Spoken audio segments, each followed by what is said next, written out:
Hi అండి, అందరికీ నమస్తే. ఈరోజు మనం దోసకాయ పప్పు విత్ ఆమ్లెట్ చేయబోతున్నాం.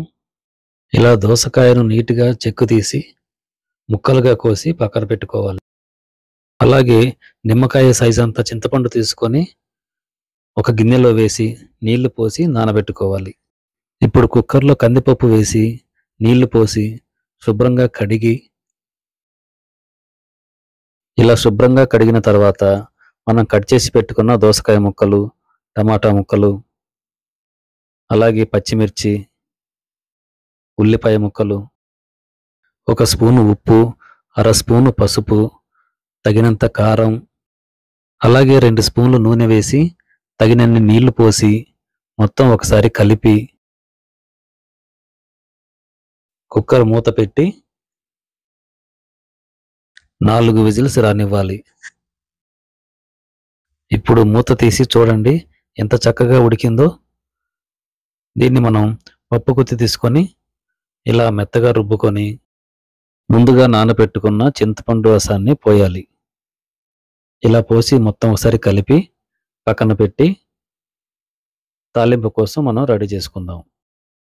ఇప్పుడు ప్యాన్‌లో నూనె వేసి, ఒక స్పూను ఆవాలు, ఒక స్పూను జీలకర్ర, ఒక స్పూను పచ్చిశనగపప్పు, 2 ఎండుమిర్చి ఇవన్నీ వేసి ఈ విధంగా వేయించుకోవాలి. అలాగే ఒక 5-6 వెల్లుల్లి రెబ్బల్ని దంచి వేయాలి. పప్పుకి మంచి ఫ్లేవర్ వస్తుంది. ఇప్పుడు కొంచెం కరివేపాకు కూడా వేసి ఒక అర నిమిషం పాటు వేయించి, మనం రుబ్బి పెట్టుకున్న పప్పు వేయాలి. ఇలా పప్పు మొత్తం వేసి ఒకసారి కలిపి మూత పెట్టి ఒక 5 నిమిషాల పాటు మరగనివ్వాలి. 5 నిమిషాల తర్వాత చూడండి ఎంతో రుచికరమైన దోసకాయ పప్పు రెడీ అయిపోయింది. ఇప్పుడు కొంచెం కొత్తిమీర తరుగు చల్లి ఈ పప్పును పక్కన పెట్టుకొని ఆమ్లెట్ ప్రిపరేషన్ చూద్దాం. ఇప్పుడు ఆమ్లెట్ కోసం ఒక బౌల్లో 3 గుడ్లు తీసుకొని, అందులో రుచికి సరిపడా ఉప్పు, కొంచెం పసుపు, తగినంత కారం వేసి ఈ విధంగా మిక్స్ చేసుకొని పక్కనుంచాలి. ఇప్పుడు ఒక ప్యాన్ పెట్టి అందులో కొంచెం నూనె వేసి, మనం కలిపి పెట్టుకున్న ఎగ్ మిక్చర్ని పోయాలి.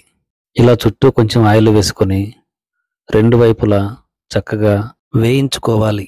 ఇలా వేగిన తర్వాత చూడండి రుచికరమైన ఆమ్లెట్ కూడా రెడీ అయిపోయింది. ఇప్పుడు ఒక ప్లేట్లోకి తీసుకొని టేస్ట్ ఎలా ఉందో చూద్దాం. ఇప్పుడు ఒక ప్లేట్లో వేడి అన్నం వేసుకొని, అందులో మనం చేసి పెట్టుకున్న పప్పు వేసి, ఆమ్లెట్ కూడా పెట్టుకొని, ఇలా చక్కగా కలిపి ఒక ముద్దగాని తింటే టేస్ట్ మాత్రం సూపర్‌గా ఉందండి. మీరు ట్రై చేయండి. మీకెలా కుదిరిందో కామెంట్ సెక్షన్‌లో తెలియజేయండి. ఇలాంటి మరెన్నో రెసిపీస్ కోసం వెంటనే ఛానల్‌ని సబ్స్క్రైబ్ చేయండి. Thank you for watching.